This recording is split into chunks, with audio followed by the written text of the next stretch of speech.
De Ziua Internațională a Copiilor Instituționalizați, Marica și-a invitat prietenii la un meci cu naționala SOS Satele Copiilor.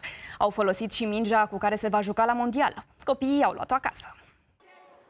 Marica a dat un gol ca în zilele lui bune de la națională în meciul cu puștii de la SOS Satele Copiilor.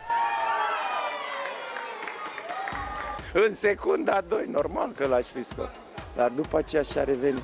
Meciul a fost arbitrat de cei mai tineri arbitri din România. Este destul de dificil. Antrenorii ne iau peste picior. Ai curaj să-i dai lui Marica un cartonaș galben? Da, normal. De ce să n-am curaj? Sunt arbitru. Lobonț le-a făcut viața grea arbitrilor. Offside! Mulți dinamoviști ați avut așa brigadă de dinamoviști? Lobby îl consideră dinamovist? Da. Se consideră și el? E primul meci din România care s-a jucat cu mingea oficială de la Mondialul din Qatar, cu care Messi sau Ronaldo vor să dea cât mai multe goluri. Puștii au luat-o cu ei acasă.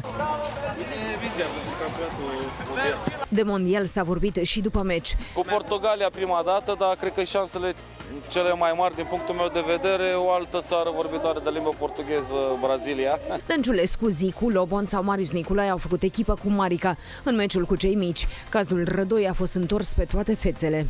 Așa ar trebui să procedeze orice antrenor din România. Fără disciplină nu poți să faci absolut nimic.